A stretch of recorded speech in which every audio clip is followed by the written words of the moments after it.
하고 여러분 안녕하십니까. 사회복지 정책을 담당하고 있는 이찬호 교수입니다. 오늘은 제 13주차입니다.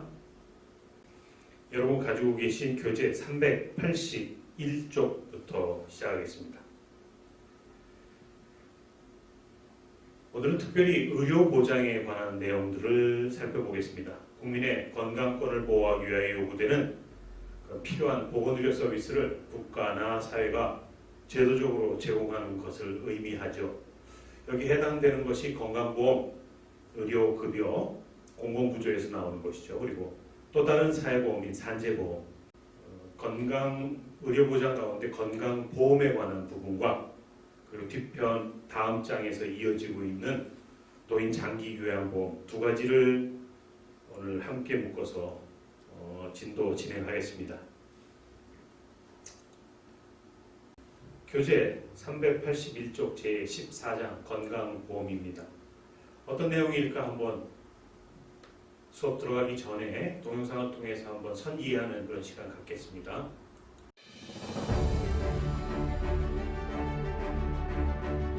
항상 대한민국 국민과 함께 걸어왔습니다.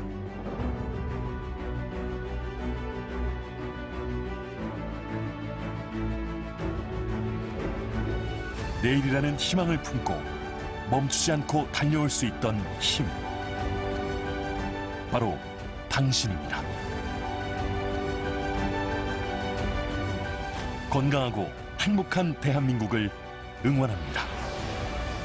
건강보장 40년.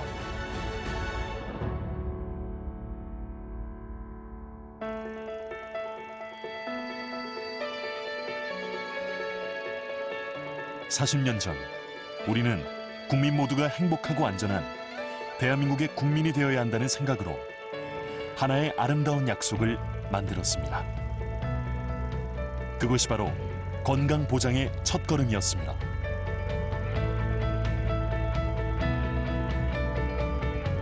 그 아름다운 첫걸음은 쉼없이 당당히 걸어 나아갔으며 대한민국은 세계 어느 국가에서도 그 유례를 찾아볼 수 없는 전국민 의료보험 실현이라는 꿈을 이뤄냈습니다. 함께하면 극복할 수 있다는 믿음으로, 오늘과 내일의 행복이 보장되는 대한민국을 만들고 싶다는 소망으로, 건강보장제도는 대한민국 국민의 동반자로서 함께 걸어올 수 있었습니다. 대한민국 건강보장제도는 생의 모든 순간을 함께하는 국민의 평생 건강 지킴입니다. 국민이 꼭 필요로 하는 다양한 제도 지원을 통해 대한민국 국민 모두가 만족할 수 있는 건강보장지원제도가 될 수 있도록 노력하고 있으며,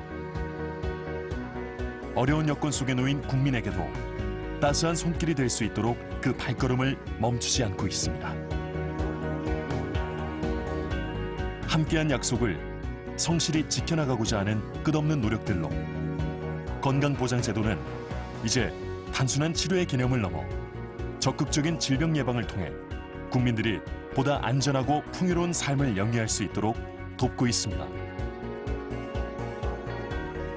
대한민국 국민 모두가 행복해지는 길을 안내하기 위해 건강보장제도는 그 길의 길잡이로서, 국민의 건강 지킴이로서 함께할 것입니다. 건강보장제도는 국민이 더욱 편리하게 이용하고 국민에게 가까이 다가갈 수 있도록 새로운 희망을 더 크게 그려나가고 있습니다. 특히 빅데이터 기반의 건강 맞춤 서비스들은 대한민국의 기후와 환경, 체형을 고려하여 국민 한 사람 한 사람의 특성에 꼭 맞는 맞춤형 서비스가 될 수 있도록 서비스 활용의 폭을 넓히고 있습니다.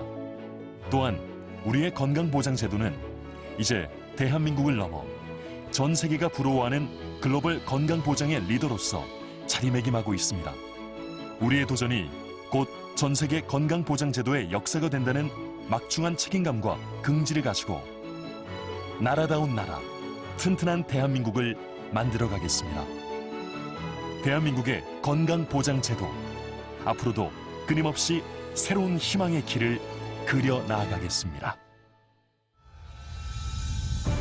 지난 40년 대한민국의 건강보장제도는 모든 국민과 함께 수많은 오르막길을 올라왔고 그 길은 곧 국민 행복의 길이 되었습니다. 앞으로의 10년, 더 나아가 새로운 100년의 길 역시 우리의 아름다운 동행은 멈추지 않고 계속될 것입니다. 건강보장 40년, 같이 가요 평생 건강. 대한민국 국민건강보장.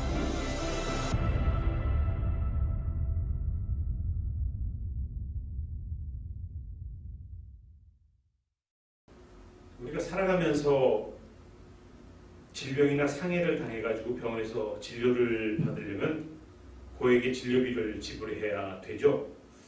무엇보다도 날로 발전하는 의학적 기술이나 또 치료 기술의 발전 때문에 병원 진료비는 우리가 생각하는 것보다 거의 매년 인상되는 경향이 짙습니다.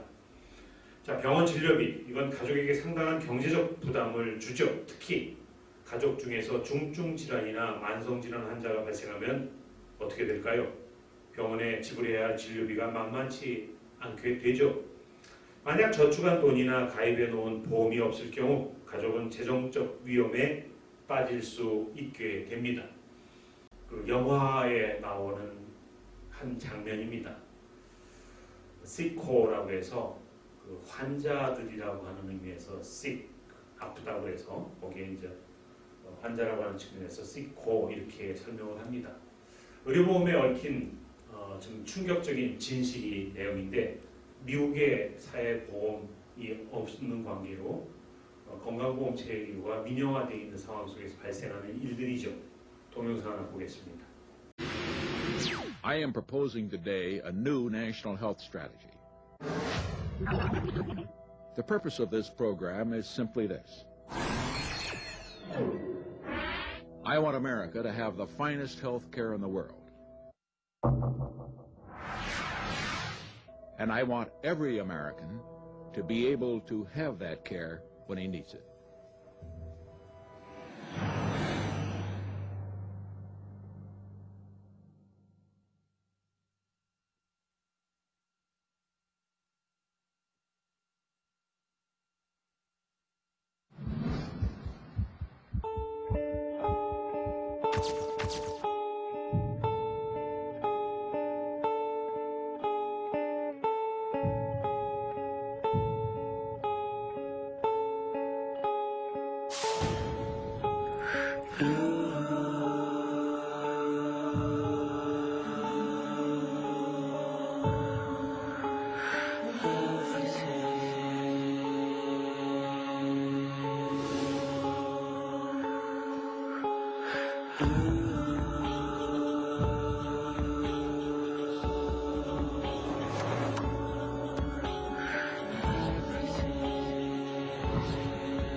The doctors came in and let us know that she had expired.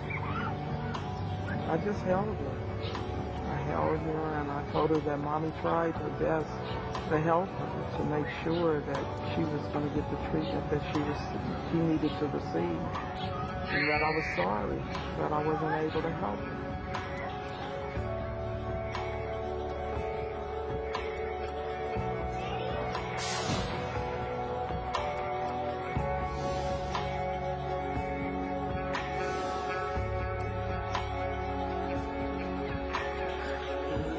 Every month there was a new drug that the doctor wanted to try. My insurance denied it. One letter might say not a medical necessity. One letter might say it's not for this particular type of cancer, and they denied it.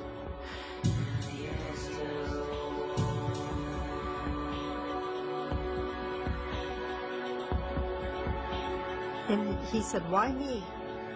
I'm a good person." You know, he goes, "I can see now that I'm going to die." He said, "But I can leave everything in the world, but I don't want to leave you and Tracy." He was my best friend. He was my soulmate. He was my son's father. I mean, we were going to grow old together.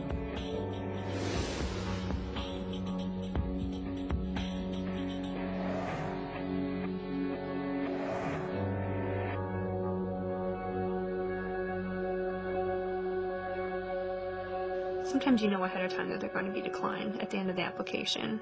And they're like, God, you know, like one time I had a couple, and they were so happy to get, oh, I'm gonna start crying. They were so happy that that I took them through this application.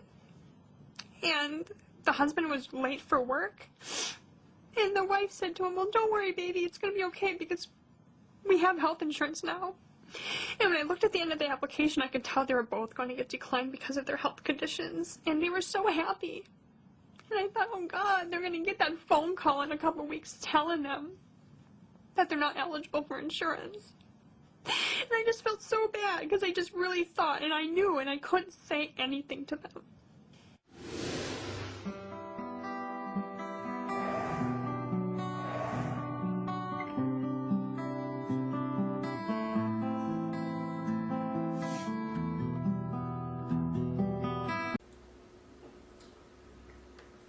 이렇듯 아플 때 치료받아야 되고 치료받을 때 그 사회적 공동체가 그 치료비를 연대해서 부담할 수 있는 것들이 무엇일까? 바로 건강보험이죠. 따라서 헬스 인슈런스, 건강보험이란 가족의 치료비 지출로 인해 재정적 위험에 직면한 사람들에게 치료비의 전액 또는 일부를 지급하는 사회보험 제도를 말합니다. 진료비 본인 부담제라는 것은 건강보험은 다른 사회보험과 달리 서비스 비용의 일부를 가입자가 부담토록 되어 있습니다. 진료비의 일부를 환자가 부담한다. 이렇게 인식하면 될 것 같아요. 따라서 건강보험의 급여는 현물급여와 현금급여 이렇게 두 가지가 있습니다. 1학기 때 우리 현물급여, 현금급여에 대해서 충분히 이해됐으리라고 봅니다. 건강보험상에서의 현물급여는 뭐냐? 외래, 즉 병원에 가서 의사를 만나는 일들, 입원하는 거 아니고요. 그걸 외래라고 합니다. 또는 입원하여 진료를 받는 경우, 또 약제비, 무엇보다도 전문의 진료를 받는다든지 치과 진료, 또 아파서 응급 그 차를 타는 환자 수송의 문제, 또 재가 서비스의 한 축으로서 가정보험, 의료 서비스 비용을 제3자가, 보험자가 지불하는 이런 것들이 바로 현물급여입니다. 이와 달리 현금급여는 질병이나 출산으로 인한 소득을 보존하는 것으로서 소득의 50에서 75%, 또 부양가족의 수에 따라 증가되는 현상들이죠. 징수와 급여의 분리라고 하는 측면에서 보험료 징수기관은 건강보험관리공단으로 정해져 있고 급여를 제공하는 기관은 의료기관으로 우리가 이해하면 될 것 같아요. 좀 역사적인 사실들을 좀 살펴봐야 될 것 같아요. 특별히 한국의 의료보험, 건강보험은 의료보험법에 따라서 사회보장에 관한 법률에 의거하여 의료보험 사업을 행하였죠. 근로자의 업무 외의 사유로 인한 질병, 부상, 사망 또는 분만과 근로자의 부양가족의 질병, 부상, 사망 또는 분만에 관해서 보험급여함을 목적으로 하고 있죠. 1963년도 12월에 우리나라 최초로 제정된 의료보험법에 나와 있는 목적입니다.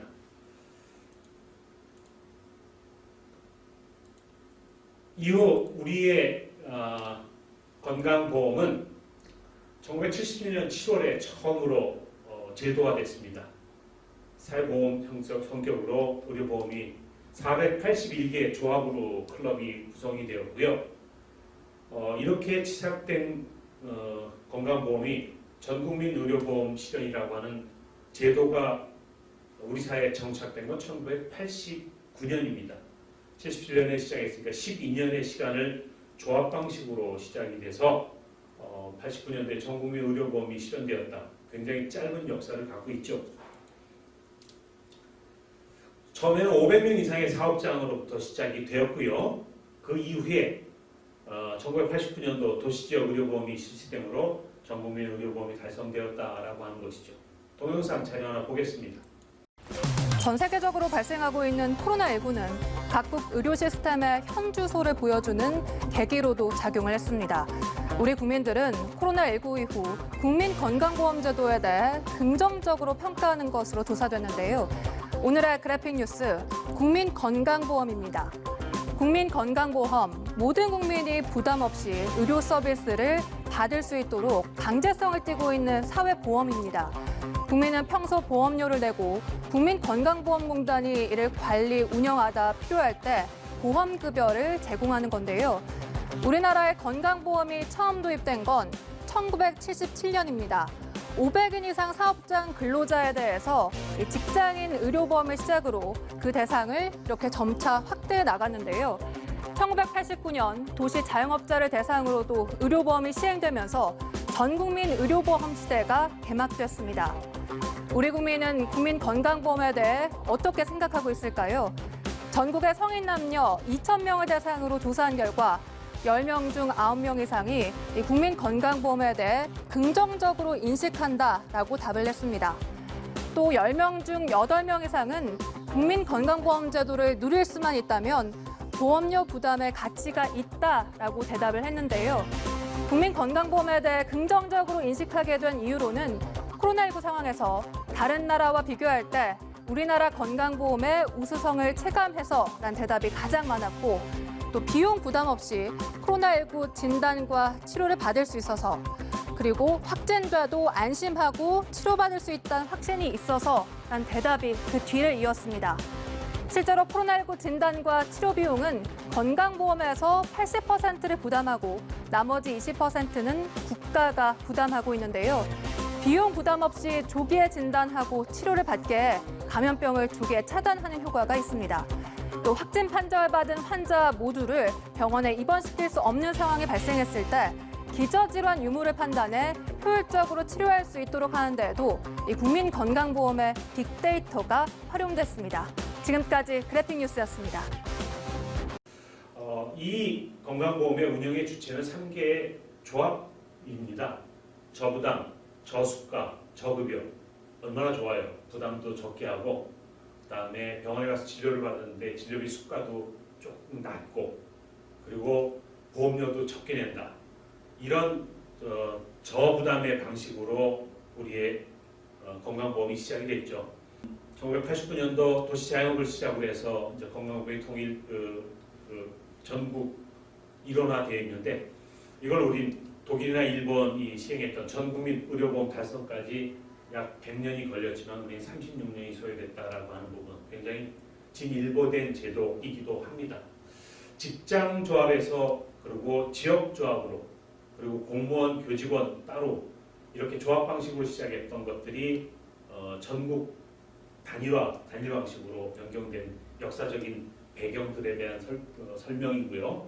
이어서 과거에는 병원에서 의사가 진료를 하고 또 병원에서 약도 타고 이렇게 단일 체제였지만 지난 2000년도 의약분업이 실시되면서 의사에게 처방전을 받고 그 처방전을 가지고 약국에 가서 약을 받는 그런 제도의 변화도 또 한 번 있었습니다. 따라서 의사는 진료와 처방을, 약사는 조제를 맡고 전 국민에게 단일 체제의 건강보험 안에서 의료 서비스를 받는 현 시스템은 너무나 당연해 보이는 것 아니겠습니까? 의약분업에 대한 내용들 동영상 하나 보시죠. 약은 약사에게, 진료는 의사에게 많이 들어보셨죠? 이렇게 역할을 나눈 의약분업제도 올해로 시행된 지 20년이 됐습니다. 지난 2000년 7월 한 달간의 계도 기간을 거쳐 의약분업이 시행됐습니다. 의약품 오남용을 막기 위한 조치였죠. 시행 초기엔 갈등이 있었지만 지금은 확실하게 자리 잡았습니다. 특히 항생제 처방률이 크게 줄어드는 등 긍정적인 효과가 있었습니다. 앞으로 시대의 변화에 따라 국민 건강에 도움이 되는 방향으로 꾸준히 발전하길 기대합니다. 자, 이렇게 병원에서 처방전을 받고 그 약을 받던 시대에서 의사의 역할과 약사의 역할, 그래서 의학 분업이 실시된 내용들 살펴봤고요.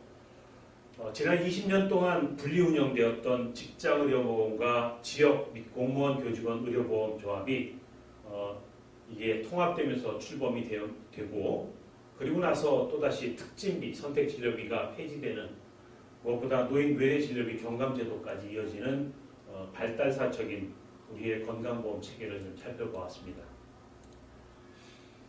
자, 이렇듯 건강보험 도입은 30년 동안의 발자취를 살펴보면 제일 획기적인 것들은 전국민 건강보험 시대 보험 체계를 갖추었다. 1989년 구축되었고, 여기에 커다란 축이 뭐냐라고 하는 것은 전국민이 건강보험으로 사회적 위험들을 사회가 감당했다, 이렇게 시행되었다라고 하는 것 하나와 그동안에 20여 년간 분산되었던, 즉 각 조합별로 지역별로 나눠졌던 보험 체계를 전국민 단일 보험 체계로 구축했다. 이제는 어느 지역에 살든 어느 조합에 가입되어 있든 이와 상관없이 대한민국 국민으로서 보편적 서비스를 받을 수 있는 그런 제도가 구축되었다는 것이 무엇보다 이 건강보험 도입 30년 발자취에서 획기적인 변화입니다. 따라서 2003년 지역과 직장 재정의 일원화로 단일 보험 체제를 구성했다라고 하는 것들을 좀 살펴보면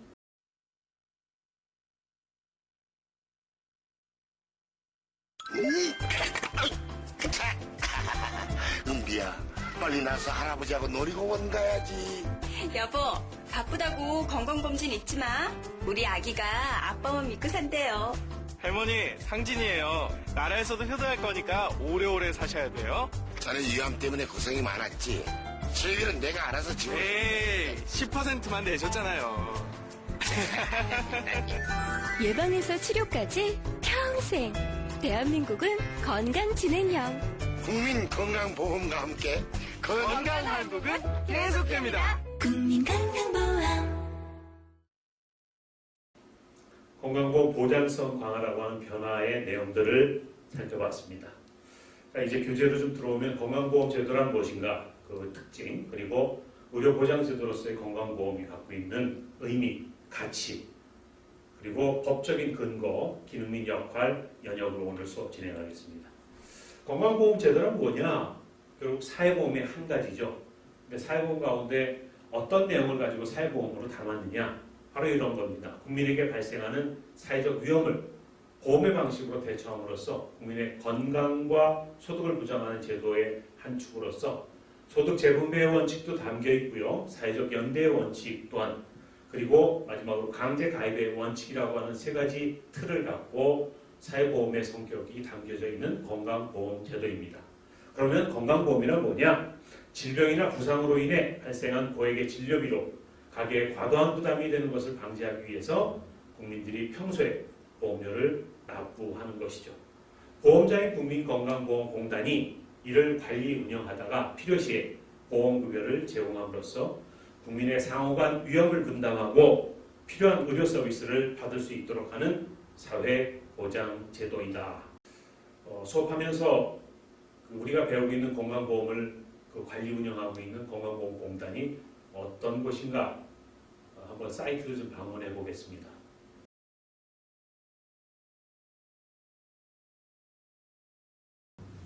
자, 우리가 운영하고 있는 건강보험공단은 어떤 구성을 갖고 있는지 살펴보겠습니다. 적용의 대상은 우리나라 국민건강보험 적용 대상은 직장가입자와 지역가입자로 구분하고 있죠. 일하고 있는 곳이라고 하면 사업장에서 직장가입자로 적용 대상이 되고요. 개인 자영업을 하거나 또는 지역에 거주지를 두고 있으면서 일하지 않고 있는 분들의 경우에는 지역가입자로 구분되고 있습니다. 건강보험의 급여는 현물급여와 그리고 현금급여로 나눠지고 지고 있다는 건 앞에서 살펴봤습니다. 구체적으로 현물급여는 요양급여와 분만급여, 건강진단 이렇게 구분이 되고 있고요. 현금급여는 요양비, 분만비, 본인부담 보상금 이런 것들이 있습니다. 보험료는 우리나라 건강보험료는 직장가입자와 지역가입자가 다르죠. 우선 1차적으로 직장가입자는 소득비례 보험료를 부담하도록 되어 있죠. 그래서 요율이라고 해요. 보험료율은 받고 있는 보수월에 그러니까 급여의 6.12%. 이건 지난 2017년도 기준입니다. 잠시 후에 2020년 오늘 현 시점에서의 보험료율이 어떻게 되는지 좀 살펴보겠습니다. 보수월액은 동일 사업장에서 당해 연도에 지급받는 보수 총액을 근무 월수로 나눈, 즉 12달로 나눈 금액이 되겠죠. 보험료는 가입자와 사용자가 분담하도록 되어 있습니다. 직장 가입자가 그렇다면 지역 가입자는 소득 환산율에 따라서 소득에 따른 보험료율이 적용되고 있다. 이렇게 설명할 수 있을 것 같습니다. 관리 운영 통합 논쟁이라고 하는 것은 바로 이런 겁니다. 과거에 조합 방식으로 운영됐던 것들을 통합 방식으로 전환했다. 그렇다면 결국 건강보험 보험자는 하나의 경우가 있고 여러 개의 건강보험 조합으로 분리되어 있다라고 하는 의미가 되겠죠. 그 내용을 다시 명시적으로 표현한다면 통합 방식 또는 조합 방식이라고 표현합니다. 대부분의 국가들은 공무원, 철도, 노동조합, 천원, 광부 등 이런 특수직 종사자들을 위한 별도의 특별 제도를 두고도 있어요. 우리의 과거에 교직원 조합 방식을 뒀던 것처럼. 조금 설명을 좀 보충적으로 하겠습니다. 통합 방식이란 뭐냐? 전국 또는 광범위한 지역을 대상으로 보험 업무를 관장하는 체계, 즉 하나로 운영하고 있다. 현재 우리가 통합 방식으로 건강보험을 운영하고 있죠. 조합 방식은 뭐냐? 적용 인구를 직업, 직장, 거주지 등에서 세분해서 각 집단의 보험 업무를 독립적인 보험자가 관리하는 체계가 되겠죠. 보험자들의 공통적 업무를 담당하고 있는 협동관계를 원활하게 하는 데 필요한 기관을 설치하는 체계이기도 합니다. 과거에 대기업인 삼성전자, LG 그리고 지역, 제주도와 그다음에 경기도 이렇게 나누었던 것처럼 다니는 직장에 따라서 또는 직업에 따라서 거주에 따라서 세분했던 조합 방식들이 있죠. 그거에 따라서 적용 대상과 급여, 보험료라고 하는 부분들 도표를 통해서 좀 살펴볼 수 있을 것입니다. 자, 건강보험을 하면서 이제 진료비 지불 방법에 대한 부분들을 좀 살펴볼 수가 있는데 이 내용은 구체적으로 설명하기 전에 동영상 한 편을 보시면 조금 더 쉽게 이해될 것 같다. 행위별 수가제 또는 포괄 수가제, 총액 계약제 등 내용들을 한번 보시죠. 감기 기운이 있어서 동네 병원에서 진료를 받았는데 진료비가 45,000원이 나왔다면, 또 다친 부위 치료를 위해 피부과에 갔는데 수만 원짜리 비타민 주사를 맞으라고 한다면 어떤 생각이 들까요? 다 필요하니 하라는 거겠지 할 수도 있겠지만 너무 과하지 않은가 의구심을 갖는 분도 계실 겁니다. 그래서인지 건강보험 심사평가원에 내가 낸 진료비가 적절한 건지 확인해달라는 금액만 2016년 기준 475억 원에 달했고 이 중 19억 원이 환급됐습니다. 이런 걸 과잉진료라고 하죠. 과잉진료의 가장 큰 원인은 의료 행위별 수가제 때문입니다. 같은 질환이라도 병원에서 어떤 검사를, 어떤 치료를 했는지에 따라 진료비가 다르게 매겨지는 겁니다. 때문에 검사를 많이 할수록 비싼 치료를 많이 처방할수록 병원에는 이익이 가죠. 같은 병이라면 그 질과 수에 상관없이 같은 진료비를 매기는 포괄수가제가 일부 도입됐지만 말 그대로 일부일 뿐입니다. 미국과 캐나다 등 OECD 회원국 대부분이 포괄수가제를 시행하고 있고 대부분의 유럽권에선 국가가 병원에 지급하는 연간 진료비를 총액으로 계약해 지급하는 총액계약제를 시행합니다. 최근 미국 트럼프 대통령이 공개한 건강검진 기록에서 그가 정상이라는 결과보다 더 눈에 띈 건 기계가 아닌 의사가 한 진단이 대부분이라는 겁니다. 검사 방법으로만 보면 트럼프 대통령이 우리의 일반 국민보다 더 싸게 건강검진을 받은 건데 비싼 검사비 때문이기도 하지만 그만큼 의사를 신뢰한다는 말이기도 하겠죠. 진료란 환자가 들어오는 모습부터 아픈 부위를 눈으로 확인하는 시진, 만져보는 촉진, 들어보는 청진, 그리고 환자가 말하는 증상을 경청하는 것도 포함됩니다. 몇 분 되지도 않는 시간에 상담을 끝내고 툭 하면 CT에 MRI까지 찍어봐야 알 수 있다는 의사에게 언제까지 내 생명을 맡겨야 할까요? 더 많은 검사와 약물 사용이 몸에 좋을 것이라고 믿는 환자의 인식도 달라져야 하고 또 과잉 진료를 유발하는 의료 수가 제도도 개선해야겠지만 무엇보다 돈보다 아픈 이들을 돕겠다며 의사가 된 의료인들의 양심이 더 필요한 때입니다. 뉴스조정이었습니다. 선기에 된 동영상의 자료를 근거로 해서 진료비 지불 방법에 대한 설명을 좀 하겠습니다. 행위별 수가제. 현재 우리나라 건강보험 체계상 병원에 가면 반드시 의사들이 진료를 합니다. 의사들이 뭐 환자들을 청진기를 대고 진료를 하든 또는 무슨 검사를 하도록 오다를 내든 의사가 하는 모든 행위가 곧 돈입니다. 의료기관이 환자에게 제공한 모든 의료 서비스를 항목별로 계산한 다음 그 총액으로 진료비를 책정하는 방법이 되겠죠. 그래서 다른 그 말로 표현한다면 점수제, 성과불제 이렇게도 표현하고요. 이 행위별 수가제는 실제적으로 의료인들에게 있어서는 대단히 전문화된 내용들을 좀 도식화한 수가제이죠. 그런데 과잉 진료를 유도한다든지 또는 진료비를 부당 청구한다든지 따지는 투자 비용을 회수하기 위한 과잉 투자에서 나온 그런 행위별 수가제의 단점들도 있어요. 이와 달리 총액계약제라고 하는 것은 보험자와 의료기관이 일정 기준에 따라 진료비 총액을 협상하여 의료기관에 일괄 지급하는 방식이죠. 과잉 진료가 없죠. 왜 그러냐? 주치의 제도를 갖고 있기 때문에 환자에 대한 보건의료 서비스의 질을 낮출 가능성이 대단히 높기는 해요. 대표적으로 미국의 기관들이 사보험 시장에서 이런 총액계약제를 좀 하고 있고요. DRG 지불제라고 하는 것은 단편으로 포괄 수가제입니다. 행위별 수가제 안에서 지불 단위를 포괄화한 진료비 지불 방식이 될 거예요. 예를 들어서 지금 현재는 7개의 그 영역 안에서 이렇게 포괄 수가제를 하는데 그 중추절개술, 그러니까 이 맹장 수술을 하는 건 뭐 의원에서 하든 종합병원에서는 별반 그렇게 큰 의료적인 행위가 수반되지 않아요. 동일하단 말이에요. 제왕절개술도 마찬가지고 그래서 이렇게 제왕절개술이나 중추절개술, 뭐 항문과 항문주의 수술 이런 수술 행위별로 진료비를 정액화해버려요. 그래서 포괄적인 수가를 지급하는 것들을 여기에 포함이 되는 내용들입니다. 따라서 건강보험의 그 개념들에 대한 부분들을 좀 다시 한번 살펴보면은 가족 치료비 지출로 인해 재정적 위험에 직면한 사람들에게 진료비 전액 또는 일부를 지급하는 그런 사회보험 제도다. 거기에 따라 본인 부담제를 두고 있고 진료비의 지불 방법들에 대한 것들을 좀 살펴보았습니다.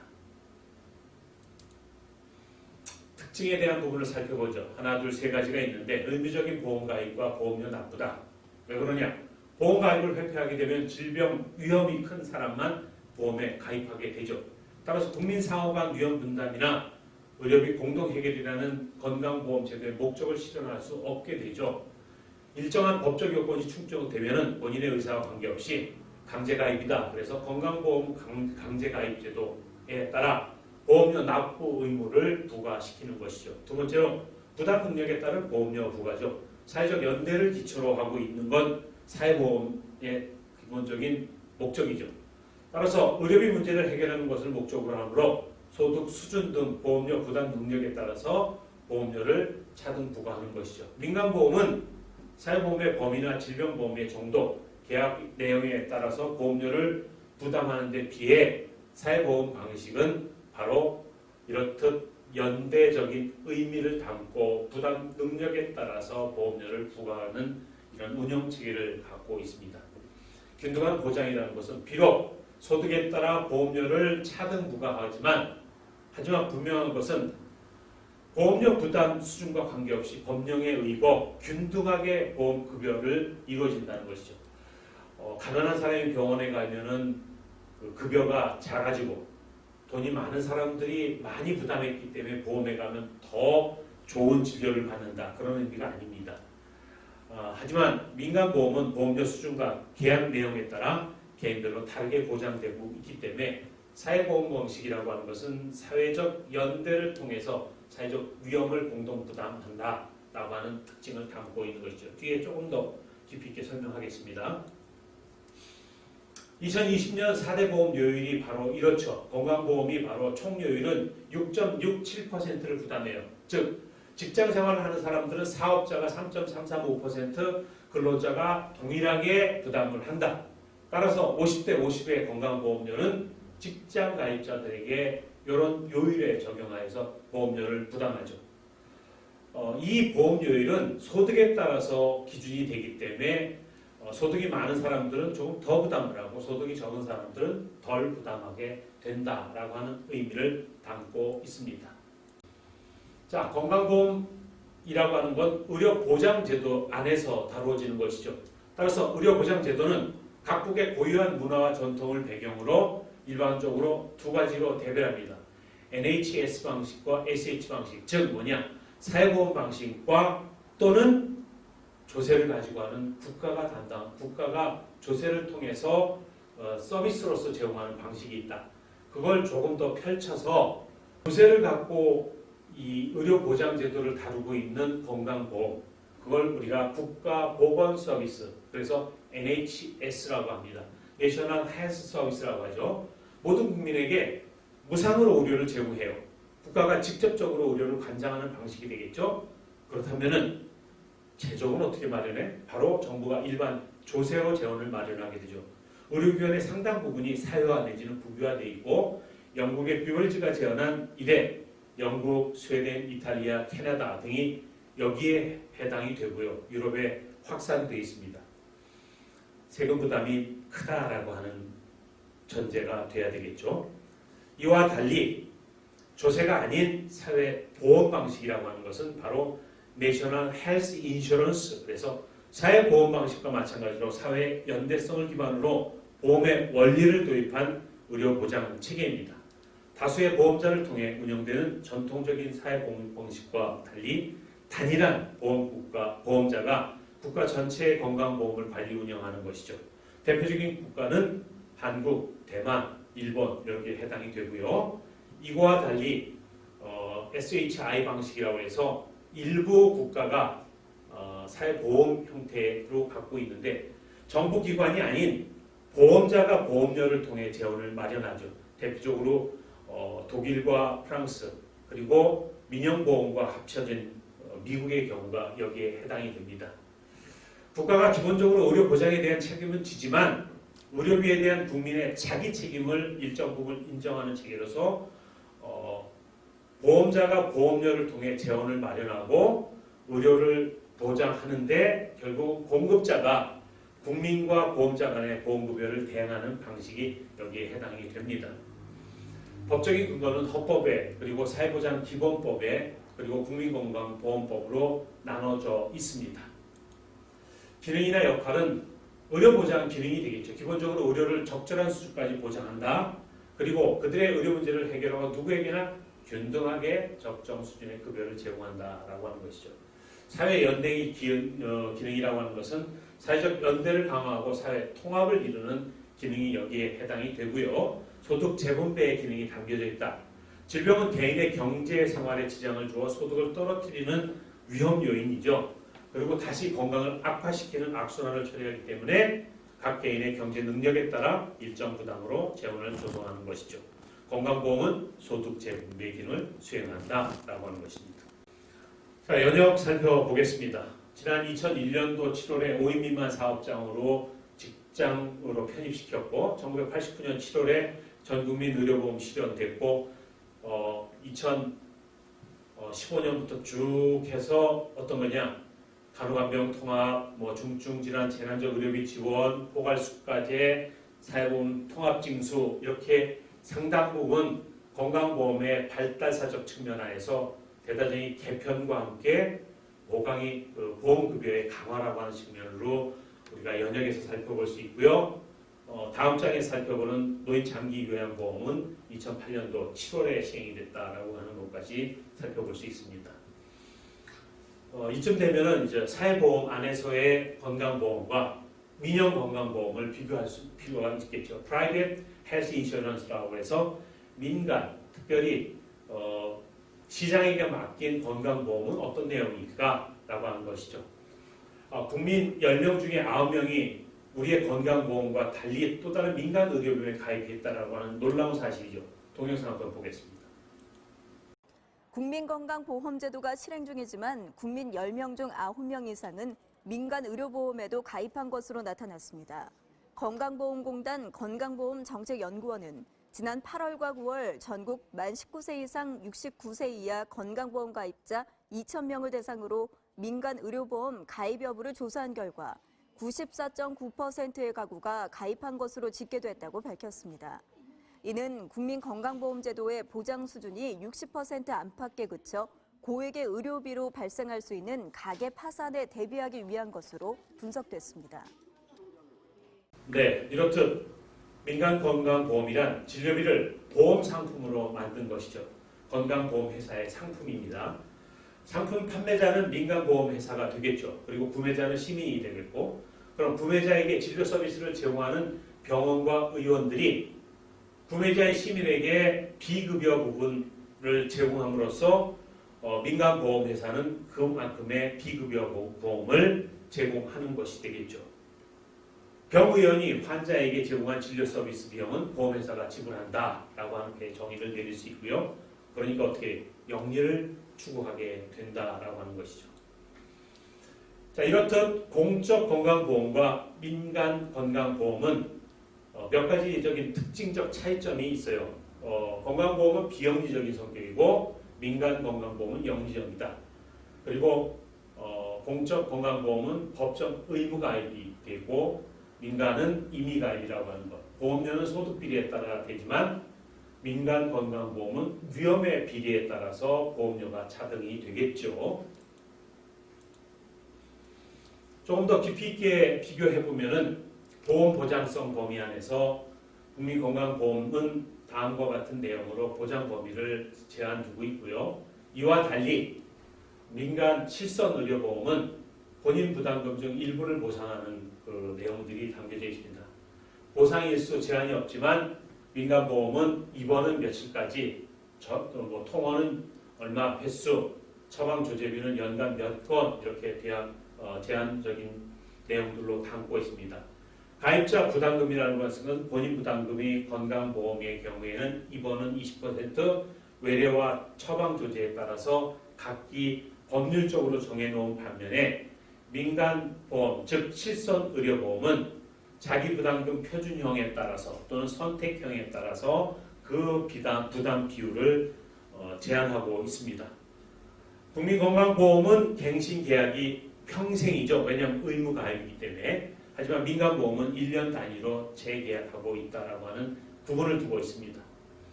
또한 국민건강보험과 민간보험의 사업비 비교를 좀 해보니 지난 2015년도 기준으로 해서 건강보험은 약 1.2배 정도, 하지만 민간보험, 생명보험이나 손해보험사는 약 13배에서 17배까지 이렇게 사업비로 많이 들어간다. 따라서 어때요?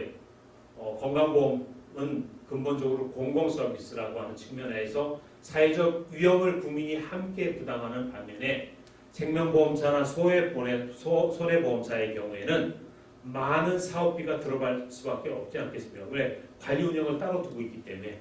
자, 그런 측면에서 민영보험과 건강보험, 특히 국민건강보험인 우리의 보험체계상의 이 수익성 구조를 어떻게 비교할 수 있느냐라고 하는 걸 쉽게 도식화한 것 같아요.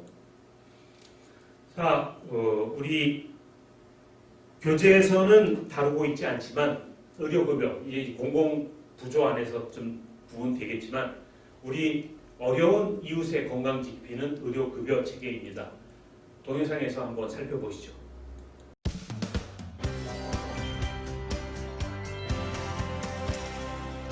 국민의 보다 나은 의료 생활, 행복한 삶을 위해 노력하는 어려운 이웃의 건강 지킴이 의료급여제도. 하지만 의료급여제도에 대하여 정확하게 알지 못하면 필요한 때에 이를 이용하지 못해 어려움을 겪게 될 수도 있습니다. 소중한 나의 권리를 올바르게 이용하기 위한 방법, 의료급여제도에 대해서 자세히 살펴보도록 하겠습니다.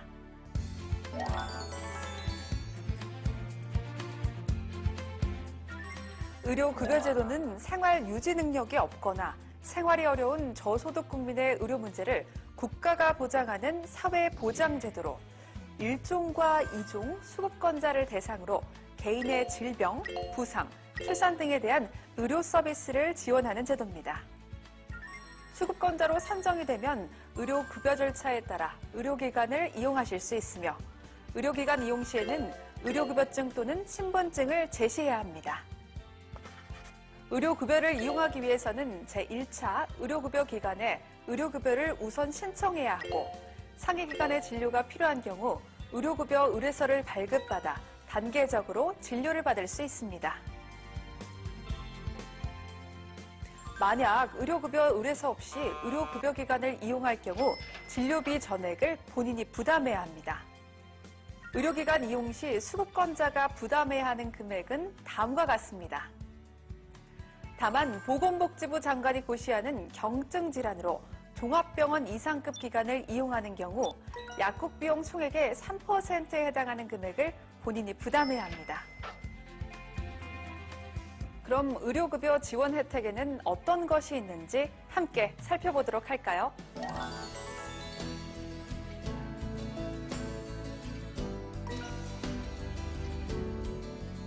건강생활유지비는 의료급여 1종 수급권자가 외래 진료를 받는 경우 본인 부담금으로 사용할 수 있도록 비용 일부를 지원해주는 제도입니다. 지원 금액은 1인당 매월 6,000원으로 건강보험공단 가상계좌에 매월 1일 입금되어 외래 진료 시 본인 부담금 대신 우선 납부됩니다.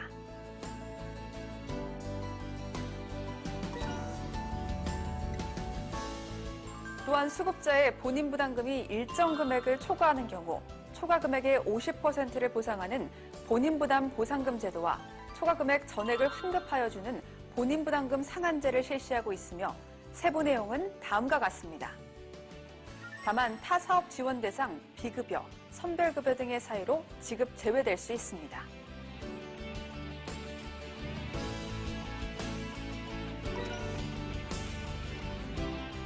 중증 질환 및 희귀 중증 난치 질환자, 산정 특례는 중증 질환자, 희귀 질환 및 중증 난치 질환자, 결핵 질환자가 지원 대상이며 신청은 의료급여기관에서 발급받은 의료급여 산정특례 등록 신청서를 시군구 읍면동에 제출하시거나 2020년 4월 1일부터 의료급여기관에서 전산으로도 신청이 가능합니다.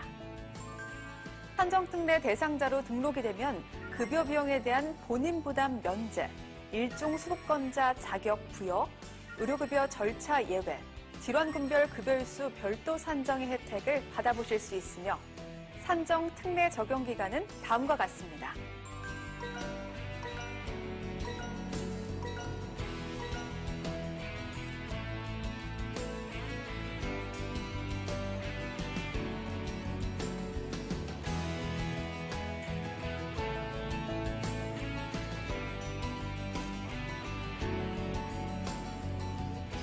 이외에도 현금급여 지원제도로 요양비, 장애인 보조기기, 임신, 출산, 진료비가 있는데요. 좀 더 자세히 알아보도록 하겠습니다.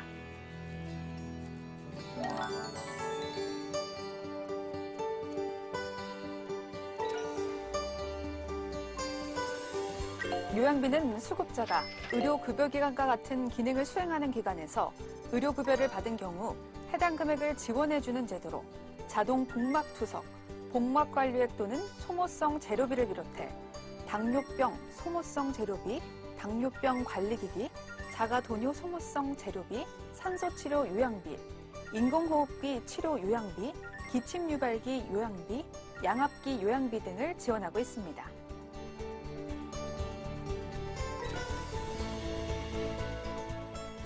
장애인 보조기기는 등록장애인을 대상으로 전동 휠체어, 의지 보조기, 보청기, 전동 스쿠터 등 88개 품목의 보조기기를 지원하는 제도로 지원 절차는 다음과 같습니다.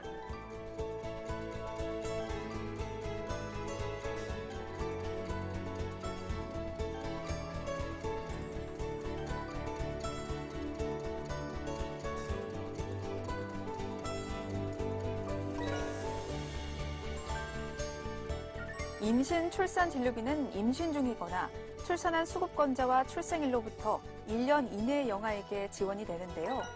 보장기관이 지원을 결정한 날부터 출산 예정일로 1년까지 사용이 가능합니다. 1, 2종 구분 없이 60만 원이 지원되며 일일 사용액 한도 제한 없이 산부인과 진료 과목으로 진료를 받은 경우 별도의 카드 소지 없이 진료가 가능합니다.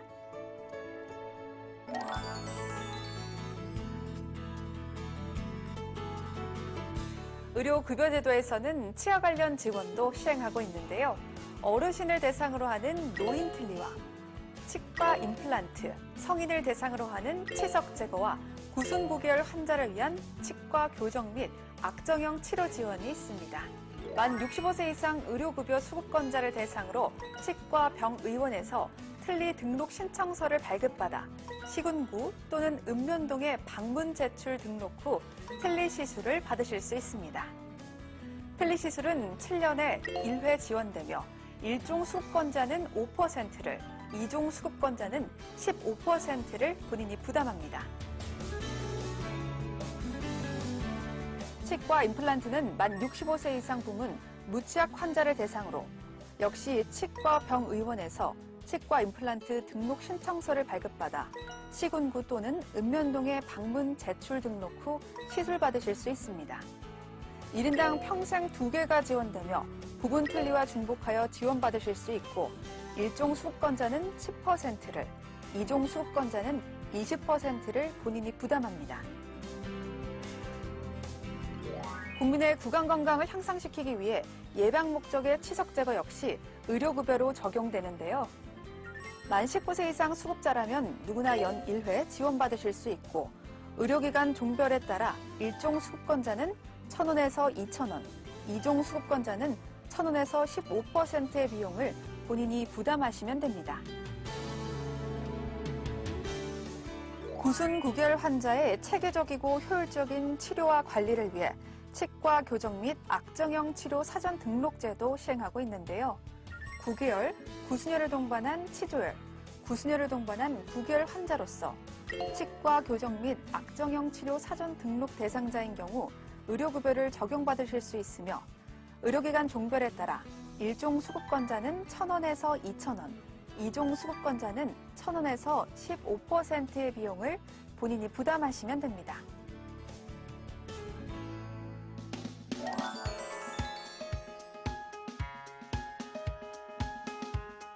이번에는 의료급여 이용 시 유의사항에 대해 살펴보도록 하겠습니다. 의료급여는 질환별로 사용할 수 있는 상한일수가 있습니다. 상한일수는 매년 1월 1일부터 12월 31일까지 병의원을 방문하여 진료받은 일수와 입원일수, 투약일수를 모두 합산하여 선정되며 등록 중증질환, 등록 희귀 중증 난치질환, 만성고시질환은 각 질환별로 연간 365일, 그 외 기타 질환은 모두 합산하여 연간 365일입니다. 만일 상한일수를 초과하여 의료급여를 받아야 할 경우 상한일수를 초과하기 전 시군구청에서 연장 승인을 받아야 하는데 등록 중증질환, 등록 희귀, 중증 난치질환, 만성고시질환은 1회 90일 연장, 기타 질환은 1회 90일씩 2회까지 연장 가능합니다. 연장 승인 신청자 중 등록 중증 질환, 등록 희귀 중증 난치 질환, 만성 고시 질환 중 하나의 질환으로 각각 급여일수 455일, 기타 질환으로 급여일수 545일을 초과하여 의료급여를 받고자 하는 경우 의료급여기관의 선택 범위를 차기 연도 말까지 제한하는 것을 조건으로 조건부 연장 승인을 신청할 수 있습니다.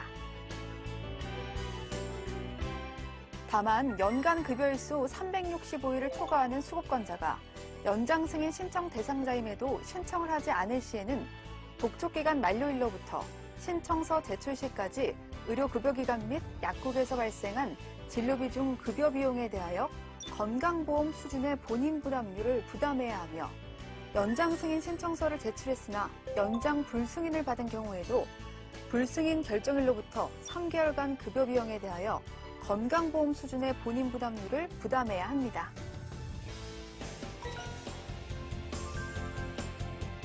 선택 의료급여기관 제도는 여러 의료급여기관 이용에 따른 병용금기 및 중복 투약으로 인한 발생 가능성이 높은 조건부 연장 승인 대상자에 한해 본인이 선택한 1개에서 2개의 의료급여기관을 차기 연도 말까지 이용하도록 하는 제도입니다.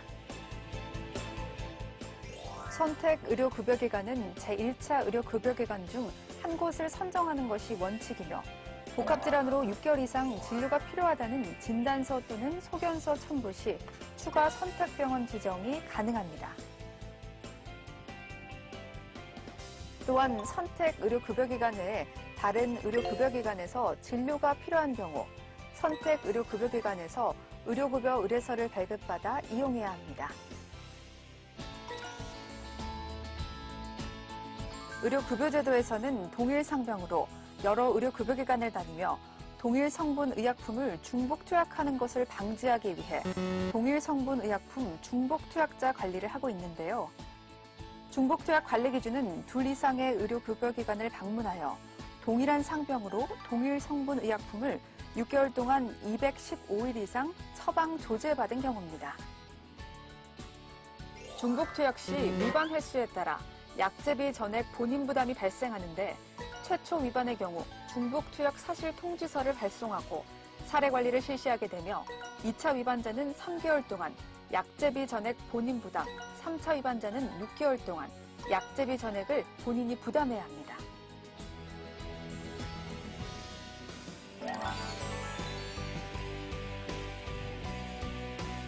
국민의 조세로 운영되는 의료급여 기금의 건전한 관리와 수급권자의 권익보호, 올바른 진료비 청구를 위해 시행하는 의료급여 부당 청구 신고 및 신고 포상금 제도.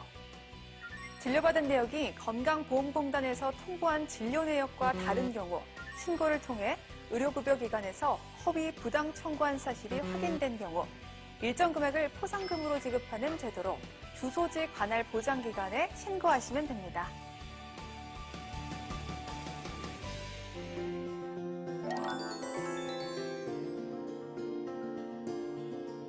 누군가에겐 생명이 되고 누군가에겐 삶의 희망이 되는 의료급여제도.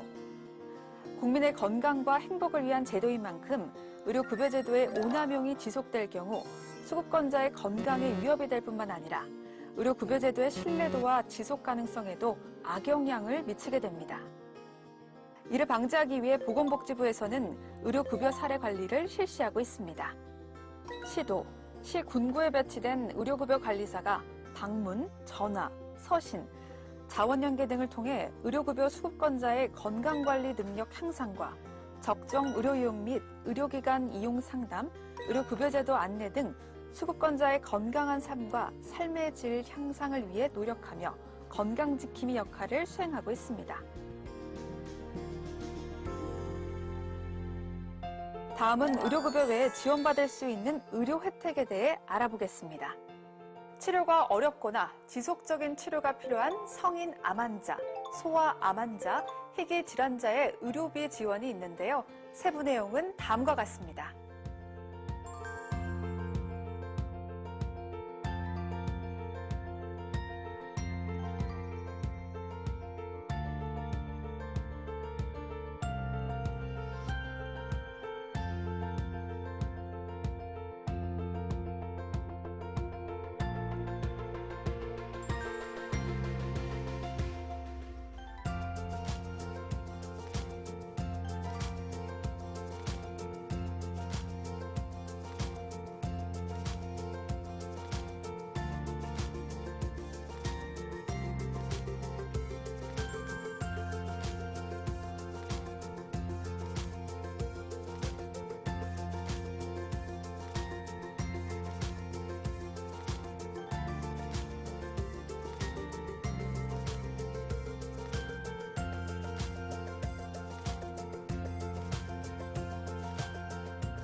또한 병의원 이용 시 본인이 부담해야 하는 과도한 진료비와 약제비 부담을 덜어드리기 위해 재난적 의료비를 지원하고 있습니다.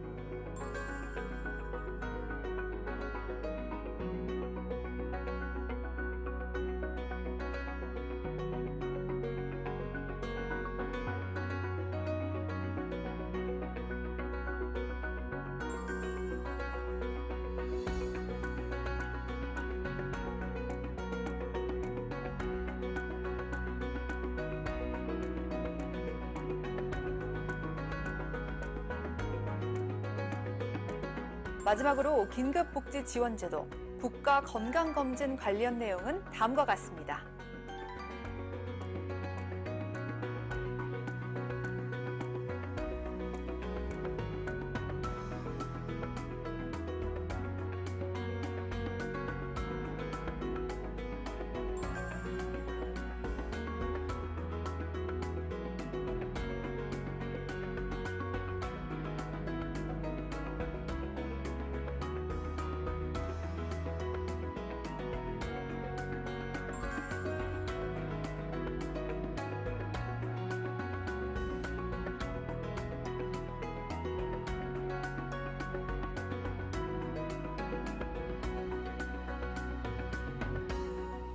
이와 같은 지원을 받고자 하는 경우에는 관할보건소, 국민건강보험공단, 시군구 또는 읍면동에서 신청하시면 됩니다.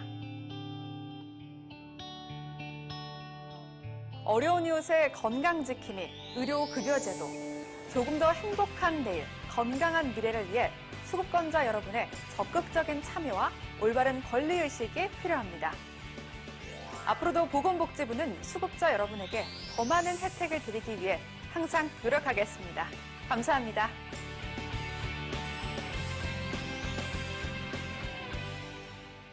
제14장 건강보험 395페이지까지 잘 다뤄봤습니다. 이어서 제15장 노인장기요양보험 강의 시작하겠습니다. 397종 제15장 노인장기요양보험입니다. 아무래도 새로운 제도이고 그 다음에 우리 학생들의 입장에서는 쉽게 접근하기 어려운 보험체계예요. 그래서 동영상으로 좀 선행학습을 좀 하겠습니다.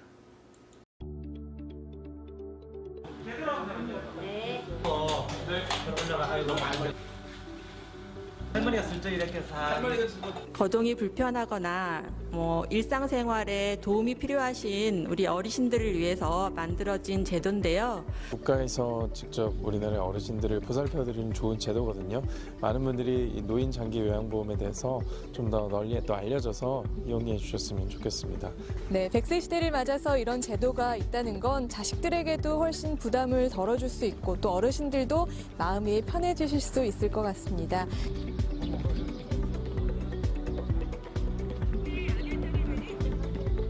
당신의 아들딸이 되는 효은 나눔이 나이가 드니까 정말 몸 아플 때가 제일 서러운 것 같아요. 근데 이런 제도가 생겨났다고 해서 참 좋아요. 나중에 혹시라도 부모님 몸이 좀 불편해지시면 이런 제도를 통해서라도 꼭 효도를 해야겠습니다.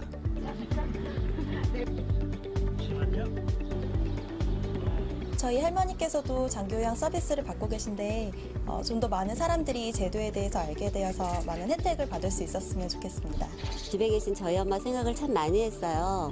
실은 저희 엄마도 몸이 많이 불편하시거든요. 빨리 신청해야 되겠어요.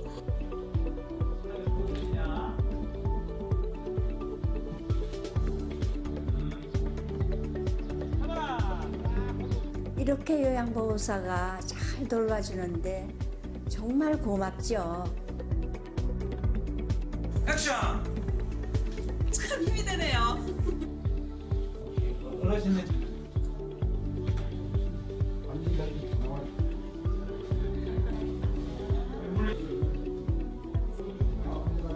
혼자서만 아니면 가족분들끼리만 그 어려움을 갖고 계시지 마시고 언제든지 찾아오셔서 신청을 하시면은 크게 많은 도움을 받으실 수 있으실 겁니다.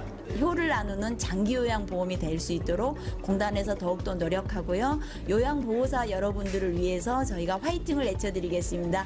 화이팅! 내 나이에 아들, 딸이 생겼습니다.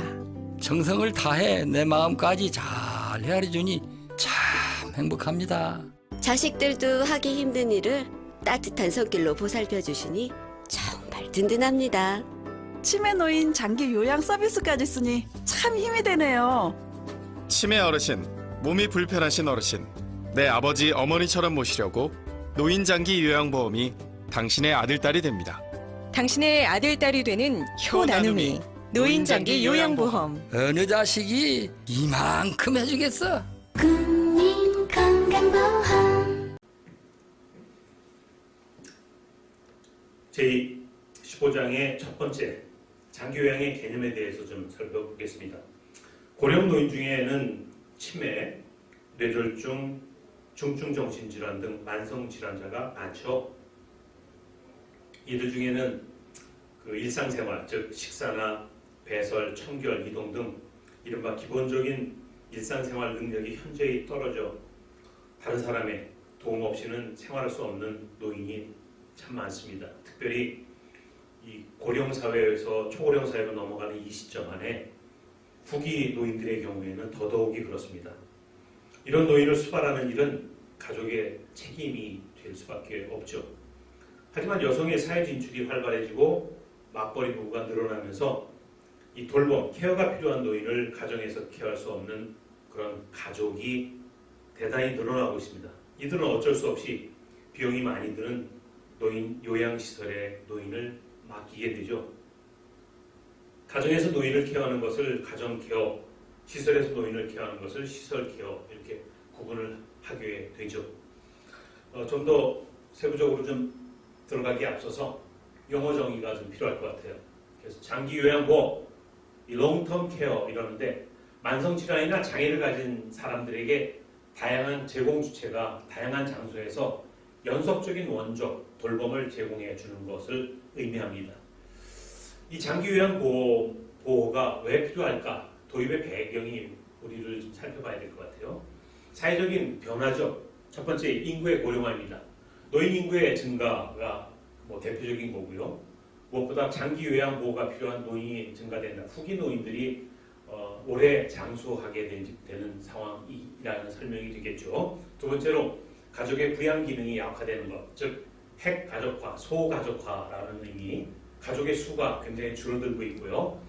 거기에 따라서 부양 의식의 변화입니다. 과거에는 장남이 부모님을 모셔야 되는데 지금 그런 내용들이 있을 수가 없죠.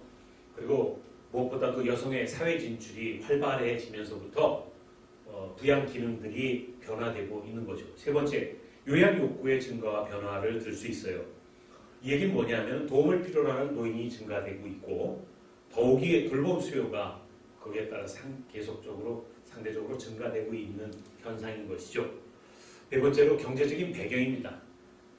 아무래도 사회보장 지출 비용이 늘어날 전망이라고 하는 건 궁극적으로 돌봄의 대상이 늘고 있고 사회가 변화되고 있고 그 다음에 욕구의 변화로 인해서 정책적으로 경제적으로 이것들이 비중이 늘어날 수밖에 없는 상황이죠. 마지막으로 노인 의료비의 증가입니다. 저출산 고령화 사회 속에서 노인의 증가는 곧 건강한 노인이 증가되는 것이 아니라 건강하지 못한 노인들의 증가, 즉 의료 시장으로 진입이 많아질 수밖에 없지 않겠어요. 그래서 결국 그렇게 되니까 전체 의료비 중 노인 의료비 비중이 크게 증가되고 있습니다. 현재 금년도 통계를 보니까 전체 의료비 가운데 약 15% 조금 넘는 노인들이 전체 의료비의 약 40% 이상을 쓰고 있다라고 하는 의료비의 폭발적인 증가가 또 도입 배경이 되는 것이죠. 장기 요양의 개념은 이제 교재로 들어가 보면요 이렇습니다. 가정 케어냐 시설 케어냐, 즉 집에서 돌봄을 할 거냐 아니면은 사회복지 시설에서 돌봄이 이어질 것이냐라고 하는 구분으로 설명할 수 있을 것 같아요. 가정 케어라고 하는 것은 사적 공간이 가정에서 이루어지는 비공식적인 케어가 되겠고, 시설 케어라고 하는 것은 공개적인 시설에서, 즉 요양시설에서 제도적으로 이루어지는 공식적 케어가 될 것입니다. WHO는 또 다른 측면에서 이렇게 정의를 내리죠. 보건과 사회 시스템의 주요 부분으로서 가족, 친구, 이웃 등 비공식적 케어 제공자와 건강사회 기타 전문가 보조원 등 공식적 케어 제공자의 케어를 받아야 하는 사람을 위한 활동으로도 구분하고 있고요. 미국의 환자보호부담 적정보험법에도 역시 같은 내용으로 좀 구분하고 있습니다. 장기 요양 유형을 살펴보면은 세 가지로 좀 구분됩니다. 생활시설이냐, 아니면 비시설이냐, 아니면 아예 전통적인 돌봄이냐. 그래서 생활시설 케어, 비시설 케어, 전통적 케어로 구분이 되죠. 첫 번째 생활시설. 뭐 잘 아시는 바와 같이 장기 요양 시설에서 케어를 제공하는 것이죠. 그래서 인스티튜셔널 케어 이렇게 구분을 합니다. 노년기 신체적 기능의 약화를 방지하고 사회 적응을 촉진하는 그런 역할이 될 것이고요. 바로 이제 널싱홈 대표적으로 요양원이 되고 거기 안에는 조금 다른 측면에서 소규모 다기능이라고 하는 측면에서 그룹홈 제도, 즉 우리는 공동생활 가정이라고 이렇게 표현을 하고 있고요. 그다음에 비시설 케어, 달리 하면 커뮤니티 케어, 그래서 지역사회 돌봄이라고 얘기하죠. 이건 대표적으로 앞에 나와 있는 생활시설, 즉 시설이 아닌 탈시설화라는 측면 하에서 상대적인 그 지역사회 돌봄의 의미를 담고 있습니다. 그래서 지역사회에서의 보호라고 하고 사회복지적 측면에서는 재가 서비스 이렇게 구분도 합니다. 가정 기반 서비스, 그래서 홈 베이스드 서비스라고 해서 가정 방문 서비스도 있고요. 또는 지역에 있는 이용시설을 통해서 지역사회 기반 서비스를 제공하기도 합니다. 그래서 뭐 종합사회복지관, 노인복지관 이런 것들이 해당이 되고 데이케어, 어린아이들이 어린이집에 가는 것처럼 어르신들이 지역사회에 있는 데이케어 센터, 주간보호센터를 이용하는 것도 비시설 케어로 구분이 됩니다. 그 다음에 마지막으로 비공식적 케어라고 해서 전통적인 케어 방식이 될 겁니다. 앞에 있는 생활시설도 또 비시설 케어도 아닌 그냥 가족이나 이웃, 친구의 돌봄에 의존하게 되죠. 가장 전통적인 방법이 되겠고 대부분 제공자가 여성이 여기에 해당이 됩니다.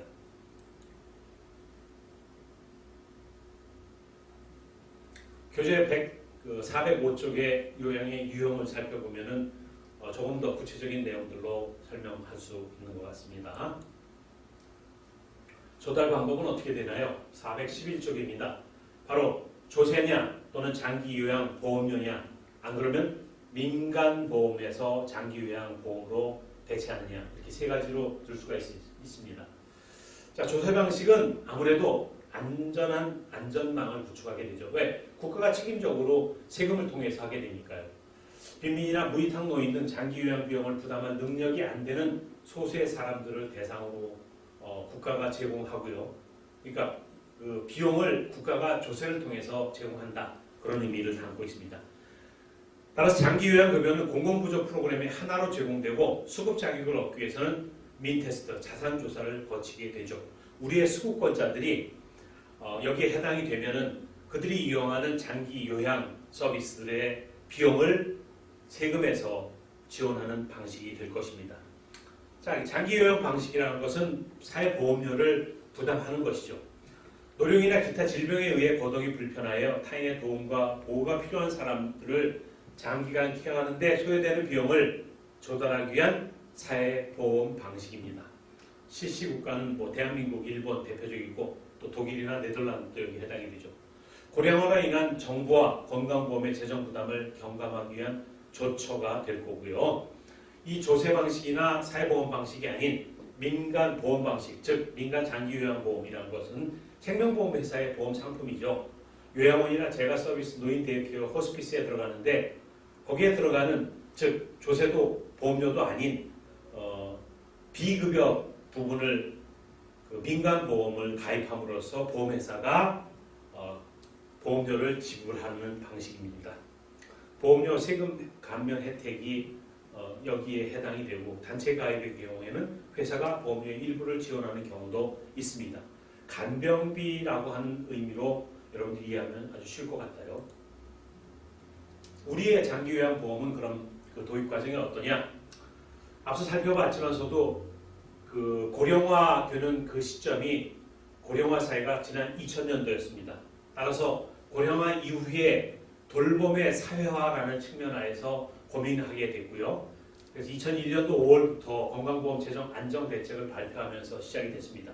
노인 인구가 증가되면서 의료 서비스, 특별히 돌봄의 서비스들이 필요한데 단지 치료하는 부분이 아니라 일상생활을 돕기 위한 부분들이 필요하니까 어떻게 돼요?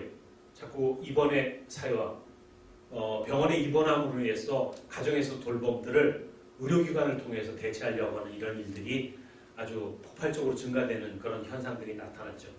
따라서 건강보험 제도 개선의 하나로 치매, 뇌졸중, 중증 정신질환자 등 만성질환 노인에게 장기 노인 요양보험 도입이나 장기 요양시설 확충을 제한하게 됐고, 따라서 우리나라에서 노인 장기 요양보험이 최초로 공식적으로 거론되었다. 이런 배경은 뭐냐? 결국 한국의 고령화는 낮았지만 고령화 속도가 선진국에 비해 대단히 빨랐죠. 무엇보다 가족 기능의 형태들이 변화되고 있는, 즉 핵가족화, 여성의 사회참여, 부양의식의 변화 등 노인 부양과 관련된 환경 변화가 예측이 되었죠. 무엇보다 건강보험의 재정 적자라고 하는 것은 노인 의료비 차지 비중이 상당히 높아졌죠. 그래서 요양병원에 실제적으로 치료를 위한 병원의 입원이 아니라 수발을 가족에서 하지 못함으로 인해서 병원의 병상을 차지하는 이런 일들이 통해서 의료비 지출이 급격하게 증가되었다, 그런 내용이죠. 따라서 건강보험에서 분리하여 별도의 사회보험인 노인 장기 요양보험이 아마 해결책이 될 수 있을 것이다 라고 해서 도입 과정이 급속도로 진행이 되었습니다. 이렇게 2008년도에 노인 장기 요양보험이 우리 사회에 정착된 걸 보면은 사실은 그 노인성 질환, 즉 치매나 중증 뇌졸중 환자들이 많아서라기보다는 급격한 속도전이었고, 그리고 병원이 병원의 기능을 할 수 없을 만큼 수발의 필요도가 높아졌다라는 측면하에서 사회보험 방식으로 해결하게 되었다라고 하는 것들을 살펴봤습니다. 적용의 대상은 노인 장기 요양보험의 대상자는 65세 이상의 노인 또는 65세 미만이지만 노인성 질환을 갖고 있는 자, 치매나 중풍으로 인해서 일상생활, 즉 수발의 필요도가 높은 사람들이 바로 여기에 해당이 되고요. 그에게 다시 표현하면 거동이 불편한 현저히 불편해서 롱텀 케어 인슈런스, 즉 장기 요양이 필요한 자를 돕기 위해 노인 장기 요양보험이 생겼다. 따라서 그 대상자가 바로 그렇다라고 하는 것이죠. 여기에는 병원에 진료를 가면은 아픔의 부위에 따라서 뭐 내과, 외과 이렇게 구분해갖고 치료가 끝날 때까지 건강보험을 이용하지만 노인 장기 요양보험은 몇 가지로 구분이 됩니다. 노인이 돼야 되고, 그 다음에 장기적으로 가야 되고, 그 장기적인 것이 요양이 돼야 된다라고 하는 이 세 가지 축이 삼박자의 합일치가 돼야 돼요. 따라서 심신의 기능 상태가 곧 장기 요양보험의 대상자입니다. 따라서 심신의 기능 상태에 따라서 등급을 두고요. 등급이 높은 것이 장기 요양 인정 점수가 높다라고 하는 것이죠. 따라서 전적으로 일상생활에 다른 사람의 도움이 필요한 자, 이건 요양 점수에서 95점 이상인 경우엔 1등급, 이렇게 점수에 따라 75에서 90점 2등급, 60에서 74 3등급, 이렇게 해서 5등급으로 구분이 되어 있고 치매 등급까지 나와 있습니다. 요양급여의 종류는 바로 시설의, 즉 요양원이나 공동생활가정, 그러니까 집이 아닌 곳에서 서비스를 받을래, 집에서 받을래, 또는 시설도 아니고 집도 아니지만 그 현금으로 지원을 받을래, 이렇게 세 가지의 요양급여의 종류가 있습니다.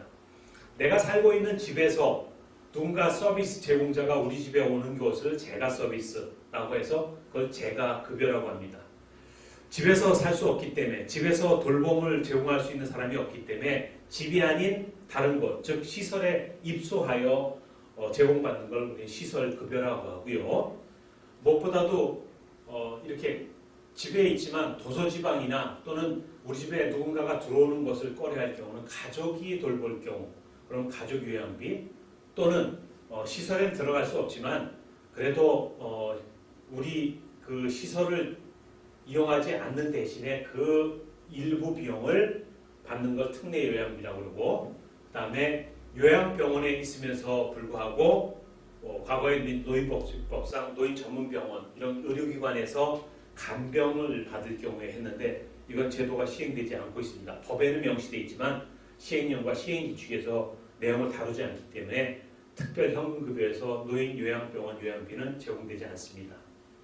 이렇게 제가 시설, 특별현금, 급여의 종류들을 살펴봤습니다. 마지막으로 다시 갑니다. 자, 우리의 노인 장기 요양보험의 재정은 어떻게 되나요? 뭐 궁극적으로는 사회보험이기 때문에 보험료가 되겠죠. 그런데 독특하게도 사회보험 가운데 그 국민연금, 건강보험, 산재, 고용 이 네 가지의 보험료는 소득에 따라서 객출하잖아요. 그리고 사용자와 피고용자가 반반씩 부담하는 데 비해 노인 요양보험료는 건강보험 가입자들 가운데 건강보험 보험료율에 따라서 장기 요양보험료율을 정하도록 되어 있습니다. 왜 이렇듯 제한적인 것이냐면은 대상이 노인이고 그 대상층이 얼마 안 되기 때문에 보험료를 최소화하는 의미로서 이렇게 노인 장기 요양 보험료를 따로 건강보험 보험료율에 비례해서 두도록 하고 있습니다. 따라서 건강보험료와 통합고지하고 있고요. 여기에는 다른 보험과 달리 국가가 반드시 보험료를 부담해야 된다. 그래서 국고에서 20%를 부담하도록 법제화한 것이 또 다른 특징이고요. 그거에 따라서 본인 부담은 시설에 갈 경우에는 비용의 20%, 재가 서비스를 받을 경우에 15%, 그리고 저소득층의 경우는 감경제도를 둬서 반으로 두고 있고 국민기초생활보장법의 수급권자는 무료입니다. 무료라고 하는 것은 본인이 낸다. 하지만 세금에서 부담을 한다. 그런 보험의 재정 구조를 갖고 있습니다. 우리의 적용 대상은 다시 한번 살펴봅니다. 65세 이상 노인이거나, 왜냐하면 노인장기보험이니까 노인복지법에 의거한 노인이어야 돼요. 노인이라는 것은 만 65세 이상을 노인이라 칭하니까 적용 대상은 65세 이상의 노인이다. 또는 이게 장기 요양이라는 것은 수발의 필요도, 즉 다른 사람의 돌봄, 즉 손이 필요하기 때문에 그렇다고 한다면 65세가 아닌 65세 미만자의 노인성 질환자로서 거동이 현저히 불편하다고 한다면 반드시 장기 요양이 필요하지 않겠습니까? 그래서 적용 대상으로 둡니다. 이 적용 대상 가운데 요즘에 그 65세 미만자 초로성 치매라고 해서 30대 중반에도 치매가 와요. 이런 경우에는 노인은 아니지만 65세 미만의 노인성 질환자이기 때문에 적용 대상이 될 수 있다. 그런 의미고요. 장기 요양 급여에는 몇 가지 필요 충분 조건이 있어요. 우선 6개월 동안 혼자서 일상생활이 수행하기 어렵다라고 인정돼야 돼요. 6개월입니다. 그리고 노인성 질환이어야 돼요. 따라서 노인성 질환을 갖고 있는데 3개월 동안 일상생활이 못한다? 안 됩니다. 그러니까 6개월 이상 혼자서 일상생활을 수행하기 어렵다 그렇게 인정되는 자에게 이제 신체활동, 가사활동 지원한다든지 간병 등의 서비스나 이에 가름하는 지급하는 현금 등이 포함이 되고요. 그 다음에 이렇게 적용 우선 필요 충분 조건이 되면 신청을 하게 돼서 등급을 받아야 돼요. 따라서 등급을 받는다는 얘기는 장기요양 인정 판정을 받은 대상자가 돼야 되고 재가 서비스는 아무래도 3, 4, 5등급 즉 치매 등급까지 해당이 되고 시설급여는 중증인 1, 2등급이 해당이 될 것입니다. 재정은 앞서 살펴본 바대로 노인 장기 요양 보험료 그리고 국가가 20%를 부담하고요. 그리고 본인 일부 부담금으로서 충당되고 있습니다. 노인 장기요양보험이 제도 시행 11년을 맞으면서 70만 명이 넘는 노인이 혜택을 보고 있습니다. 하지만 2016년 이후 3년 연속 적자에다 급속한 고령화로 지출이 급증할 전망이어서 재정 수지에 경고등이 켜진 상황입니다. 한영규 기자가 보도합니다. 노인 장기 요양보험은 치매, 중풍 등으로 거동이 불편한 65세 이상 노인과 65세 미만이어도 노인성 질환을 가진 사람들을 요양시설에 모시거나 집으로 찾아가 돌보는 사회보험 서비스입니다. 지난 2008년 도입 이후 11년이 지나면서 지난 5월 말 현재 70만 8천 명이 노인 장기 요양보험의 혜택을 받고 있습니다. 거동이 불편한 노인을 돌보는 것을 가족만의 책임이 아닌 사회적 책임으로 바꾸어 놓았지만 급격한 고령화로 인해 많은 과제를 안고 있습니다. 노인 부양비가 2060년이 되면 거의 일본을 제끼고 세계 1위가 될 거다. 이런 이제 예상도 나오고 있습니다. 2016년부터 시작된 재정 적자는 시간이 갈수록 규모가 더 커지고 있습니다. 급격한 고령화로 거동이 불편한 노인이 늘어나는 데다 지난해부터 경증 치매 노인도 장기 요양보험 혜택을 볼 수 있게 하는 등 지원 대상을 확대한 탓도 있습니다.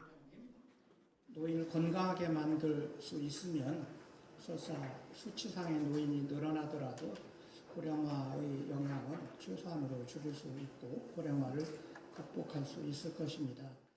국회 예산정책처는 현재 1조 3천억 원가량인 누적 적립금이 불과 3년 뒤인 2022년에는 모두 소진될 것으로 예상하고 있습니다. 노인들이 건강한 노후를 보내도록 하는 건강노화에 대한 대책과 함께 노인 장기 요양보험의 재정을 안정시킬 수 있는 대책 마련이 시급합니다. YTN 한윤규입니다. 오늘 교재 397쪽부터 시작했던 챕터 15 노인 장기 요양보험은 궁극적으로 우리 사회를 읽은 첫 세대들이 고령화되면서 특별히 후기 고령 인구들의 노인성 질환, 중풍이나 치매로 인해서 일상생활을 할 수 없을 경우에 신체활동과 가사활동을 지원하는 그런 서비스로서 제가 집에서 서비스를 받든지 또는 가정이 아닌 시설에서 서비스를 받든지 이 두 가지 측면 하에서 우리의 노인 장기 요양보험이 시작되고 있는 특징을 두고 있습니다. 아무래도 후기 고령 인구가 늘어남으로 인해서 그 얘기는 곧 노인성 질환으로 인해 일상생활이 어려운 노인들이 증가되고 있는 현 시점에서 보면은 궁극적으로 이제 노인 장기 요양보험이 우리 사회에 미치는 영향, 가족의 해체 또는 가족의 붕괴로 대체할 수 있는 역할도 있지만 커뮤니티 안에서 즉 지역사회의 돌봄이라고 하는 재가 서비스라고 하는 측면에서 좀 더 통합적인 돌봄이 필요한 그런 시점이다라고 하는 것들을 문제 제기를 하면서 노인 장기 요양보험의 또 다른 새로운 모습들을 기대해 봅니다. 수고들 하셨습니다. 여기까지 오늘 마치겠습니다. 감사합니다.